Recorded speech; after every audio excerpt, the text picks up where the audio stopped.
Hi, and welcome to Criminology. Now in this chapter, we're going to be covering violent crime. To millions of North Americans, the fear of being a victim of a violent crime is ever present. Now, while definitions of criminal violence does vary, one common factor is the use of or the threat of force on the victim by a perpetrator. Criminal violence manifests itself in a variety of offenses. That includes homicide, assault, family-related abuses, rape, sexual assault, kidnapping, and robbery. It also manifests itself in emerging crimes, such as stalking, hate crime, and workplace harassment and violence. Now, this chapter discusses elements of each of these crimes and statistics regarding the commission of these offenses in Canada. This chapter also covers the relationship between violence and gun control. Now, there are many potential causes for violence that have been proposed, and try to understand these types of crimes more easily. Excuse me. Among the potential roots of violent crimes suggested and discussed are personality traits, ineffective family relationships, evolutionary factors in human instinct, exposure to violence in past experiences, cultural values, and substance abuse. Excuse me. Firearms availability has historically been considered as an additional cause of violence, but has since been more viewed as a facilitating factor than as an actual cause of violent behavior. Now, it's at this point that I think it's really important that I draw your attention to this for some of the potential of you watching the video. And as this is an asynchronous class, we're not able to be there with one another. So when I'm presenting material, I find it really difficult with some sensitive information that it might be very difficult. And it's important to be aware that this chapter does have some sensitive content that, depending on anyone's personal experience, may find some of the content difficult. Now, I make every effort in this particular chapter and others to eliminate provocative or emotional images to keep the focus on the content. But I will put a notice up in this video just before we get to the section where we talk about rape and sexual assault and domestic violence. And I'll also indicate at what point, by a timestamp in that little block I'll put up before that content, as to when you can re-engage with the content in the video. Now, should you feel you're affected by some of this content, please drop by the student services on your campus. There are counselors there that you can meet with who are willing to listen and help should you need that, okay? So thank you. So we're going to start by looking at violence, and to begin, we're going to look more broadly at the two types of interpersonal violence. The first type we'll touch on is what's known as instrumental violence. This is violence that is designed to improve the financial or the social position of the criminal. So any crime where they are gaining something for themselves in material goods or in a psychological field is instrumental. Whereas expressive violence, which is the second one, this is violence that is basically venting rage, anger, or frustration. Now, these two terms are going to be interspersed throughout the violent crime section. And as mentioned in my intro, we will be exploring the nature and extent of violent crimes, considering possible causes, and we are going to be exploring types of interpersonal violence: rape, homicide, assault, including domestic violence and robbery. So let's begin with the roots of violence. These would be considered the potential causes. And we're going to look at a variety of things, and we'll start with personality traits. When we consider the act of Marc Lépine responsible for the Montreal Massacre in 1989, or Gabriel Workman from Nova Scotia, the mass murderer from 2020, we often think there must be something wrong with these people. We may think they're bad people or have some sort of psychological disorder. They can't be normal. There is support for a link between personality disorders and personal characteristics to violence. Now, such disorders as psychopathic tendencies, impulsivity, aggression, dishonesty, lying, and the no remorse experience. Now, there have been much research looking for causation, and there are connections to some elements or characteristics represented in psychological disorders. However, there is no one single clinical diagnosis that characterizes violent criminality. So we can move into another area which probably can explain to some degree, but again, it's all correlational, and that is ineffective families. Now, this element can remind us of the process of socialization, the role of family and parenting. There is research that demonstrates that rejecting ineffective or abusive parenting can produce children or can lead children to be more likely to engage in violence later in life, like in their teens. These parenting approaches can lead children to engage in delinquent behavior, including violence. It's really important to note here, this does not mean parents cause violence in their children. However, they can and they do play a role. Everything that is observed, seen or heard in a home, a child potentially can be affected long term by what is experienced. So family conflicts and how they are resolved is an important element. Now, the third element we can consider here as a possible explanation is what's known as human instinct or evolutionary factor. Now, this idea that all humans are inherently prone to violence and emotional outbursts is given whatever the correct trigger would be. So that is to say that evolutionary, there are appropriate triggers that might produce a violent response from humans. Now, there are psychologists, evolutionary psychologists, biologists, anthropologists that do support some connection with an instinctual violence promoting traits may be common in human species. Human groups over human history have used violence to resolve conflicts or to push a particular agenda. And so if we have it all through history, what makes us think that it may not be still a part of us today? Now, what about exposure to violence? What if we are exposed to violence in the world around us? This factor is also based on socialization. That is to say that people are exposed to violence at home, school, or at work may adopt some of those violent methods themselves.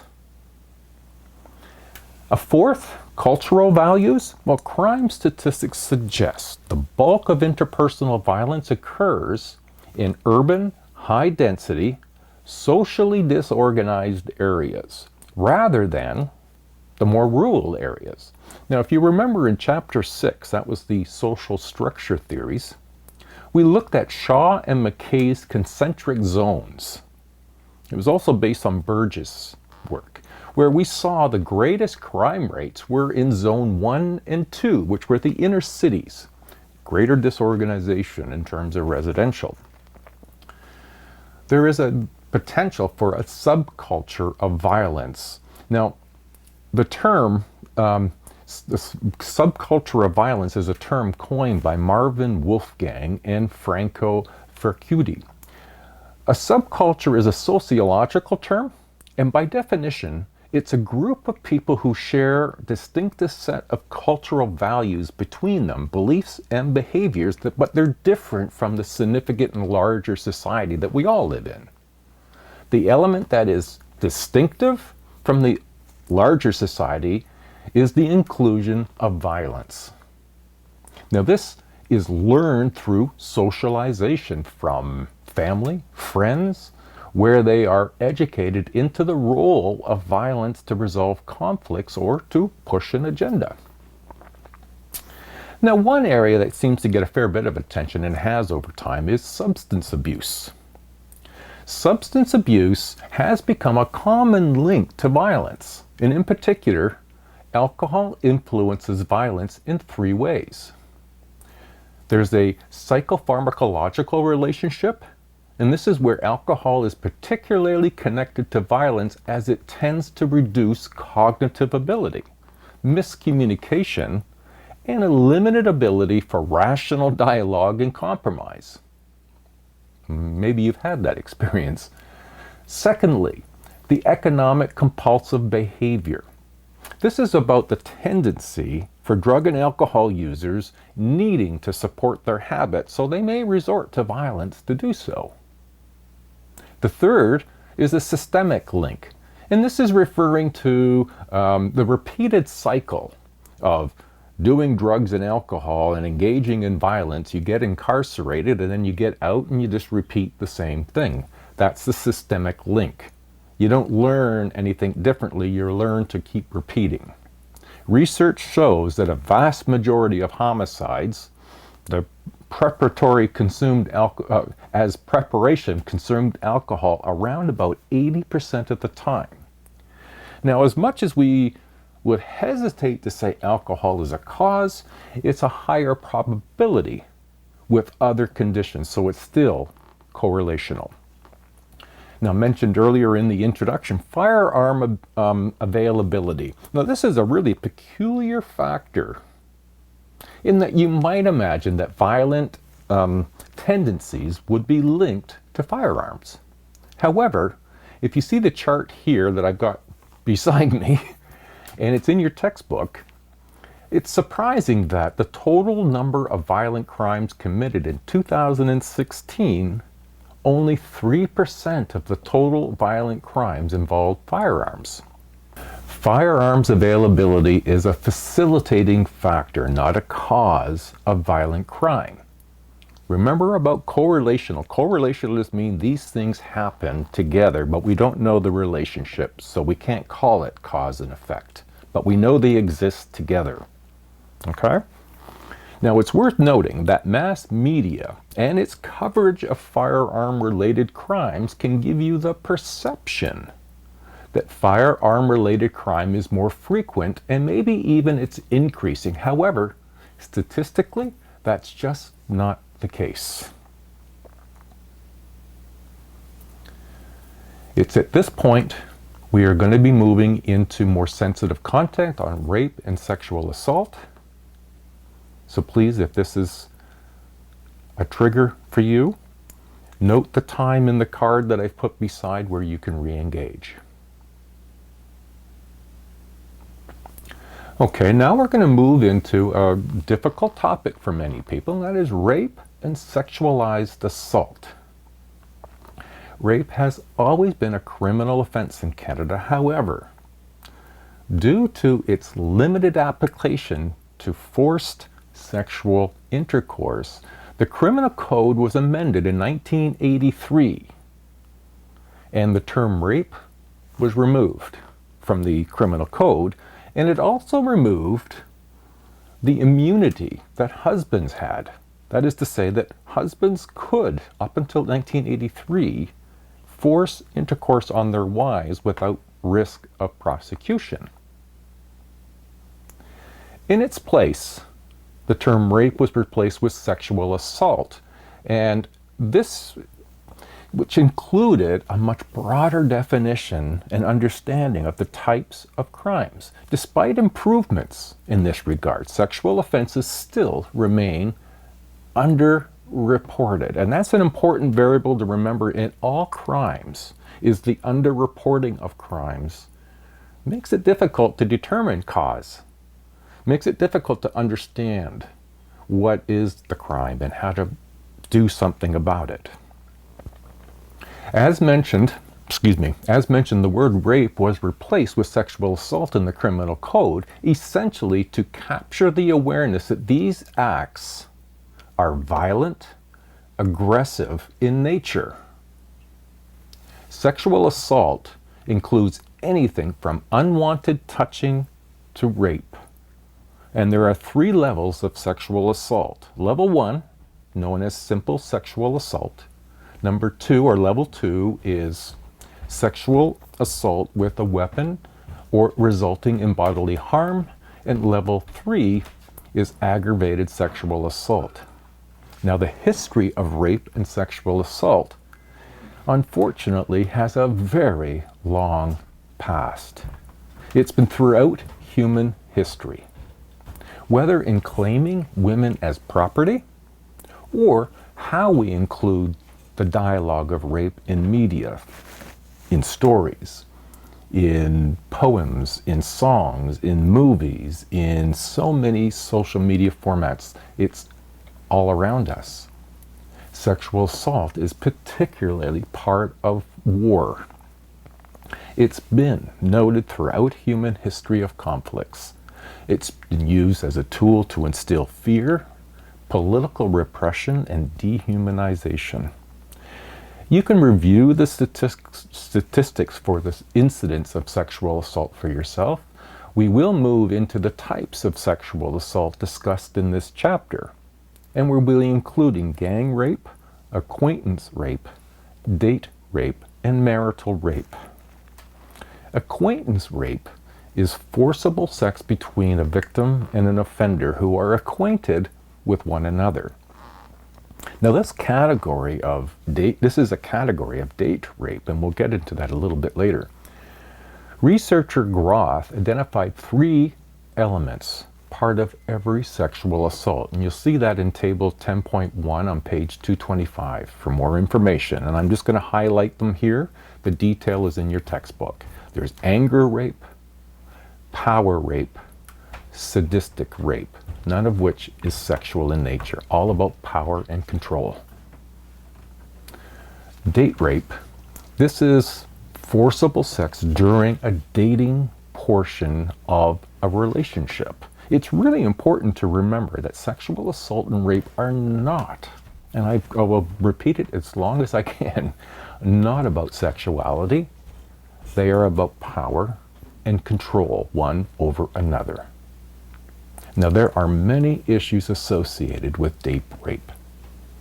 The assault can happen at almost any time in a relationship, early in the relationship, later in the relationship, even much later. The use of date rape drugs and being in a post-secondary school, or at least of that age, increases the risk. Now, if you remember from chapters 2 and chapter 3, the underreporting of crime, and in particular sexual assault, can and does compromise our understanding of the issue. And we'll get into a little bit later as to, well, why does that happen? We'll touch briefly again here now on marital rape. And as mentioned earlier in the video, the marital exemption was removed in 1983. This does not mean that sexual assault within a marriage does not happen. It just means the protection for husbands in that environment have changed since 1983. Sexual assault and persons under the age of consent. In 1988, Canada introduced laws to replace the statutory rape charge with laws against a variety of sexual offenses: sexual interference, invitation to sexual touching, and sexual exploitation. Any attempt to touch any part of an under 16-year-old body is guilty of sexual interference. In addition, the use of, "I didn't know that was his or her age," or "she said it was okay," these are not defenses to sexual interference. Anyone who invites a 16-year-old to touch them or another person is guilty of invitation to sexual touching. Sexual exploitation is the offense of an adult. Sorry, exploitation is the offense an adult can be charged with if they engage in any sexual contact with boys or girls between the ages of 16 and 18, where the relationship of trust or authority exists between the adult and the child. This can include a coach, a teacher, a relation. All, as in all crime, and again, we have to go visit these sorts of things. What are the causes of sexual assault? Why does it happen? As in all crime, what are the causes? And that's an important variable. Now, there are various causes for sexual assault, such as the evolutionary and biological factors, male socialization, a term known as hypermasculinity, whether we've had experiences with violent and sexual motivational crimes, are all going to be considered. The evolutionary biological factors. Now, this factor is supported by some of the theorists that men may have an instinctual component. Consider Charles Darwin's survival of the fittest, where the biological imperative is to reproduce and pass on genes to maximize offspring. Now, the aggression to reproduce is considered an advantage over the more passive. And this is an approach that's not necessarily accepted by all researchers. However, we can't ignore it because it has demonstrated longevity through history. We'll move into male socialization. A shorter timeline than human history, the modern male socialization includes elements of aggression, where young boys have been taught to be aggressive, forthright, forceful, touchy, and dominating. And, big boys don't cry. This sort of socialization is not limited to within the family. It includes socialization that occurs in the media and through outside people. Social media, music, movies can all influence the socialization of males, and for that matter, the socializations of females. The term hypermasculinity. Now, this is an element where some men are more motivated by danger. It's seen as exciting. Impulsivity, loss of control, especially when alcohol is involved, and that can contribute to poor decision making. Violent experiences. Groth, the researcher, found that 40% of rapists had themselves been sexually victimized as adolescents. This experience, along with access to violent pornography, can heighten some men's aggressive criminality. Another explanation can be sexual motivation. Now, this element has a bit more to do with the age of the offender. Older offenders may inflict more gratuitous harm, perhaps motives of power and control towards their victims. Now, as I hope you notice, there is not a lot of agreement on what causes sexual assault. However, we are seeing more and more correlational results as we get more data. So, sexual assault and the law. There is a significant part, as many women who needed to access law regarding sexual assault have been reluctant to seek justice. And it's, as there have been many discriminatory provisions built into the many laws that exist in Canada even. In addition, rape victims have run the risk of being victimized a second time by police, the prosecution, or the court. Now, this could include the lack throughout the whole process of any privacy throughout the legal process, really exposing people to having more attention drawn to them to something they don't want attention drawn to.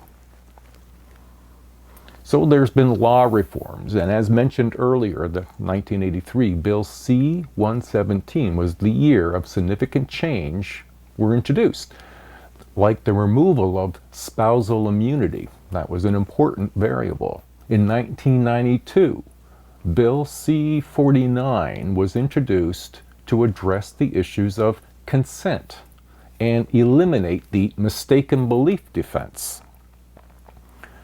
The emphasis of Bill C-49 was that both parties need to freely consent to sexual relations.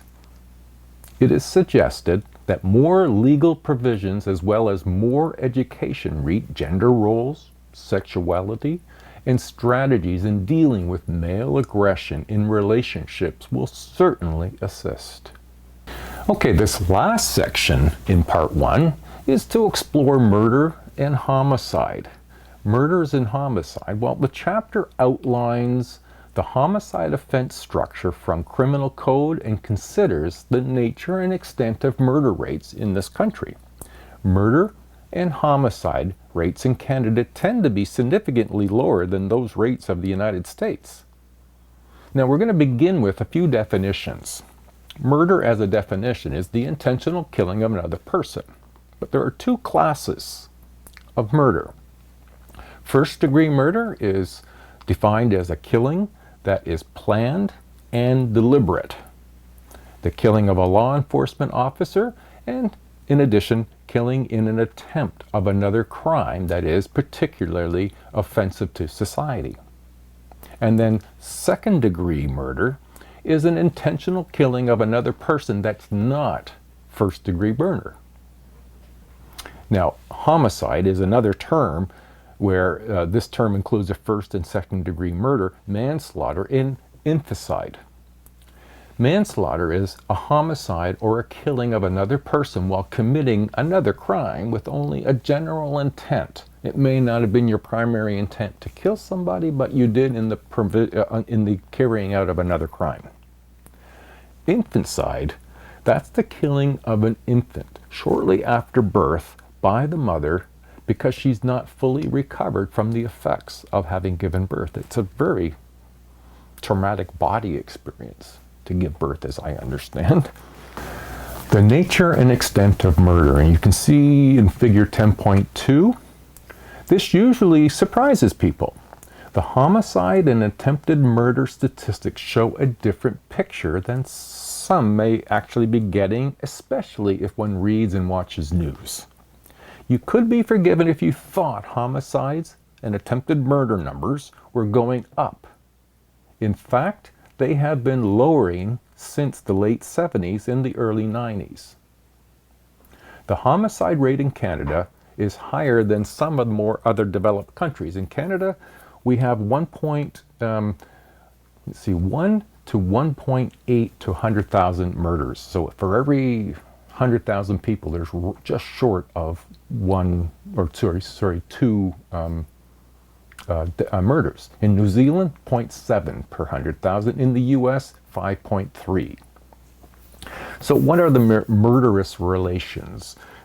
Here in the text discusses the relationship between murderer and their victim. We will also clarify the differences between acquaintance homicide and stranger homicide. And note that most murders are occurring between people who are acquainted, although it's still true that a substantial proportion of murders are strangers or unknown to the victim. We'll start with acquaintance homicides. As it appears, acquaintance homicide is killing someone you know or interact with, the most common form of murder. Stranger homicides, most of these forms of murder usually occur during the occurrence of another crime, like a break and enter or a robbery. Stranger homicides can take various forms. One form is what's known as thrill killing. Now, this is the deliberate slaying of a stranger as an act of daring or recklessness. The difference between serial killers and mass murders, though, they include the fact that serial killers operate over an extended period of time while mass murderers kill many victims in a single violent outbursts. So the serial killers are individuals who kill 3 or more persons, 3 or more separate events. For law enforcement, controlling and catching serial killers is particularly difficult exercise because they tend to leave very few clues and are constantly on the move and have very little or no connection to their victims. So it's hard to locate them. Mass murderers, on the other hand, are individuals who kill 4 or more victims in a single violent outburst.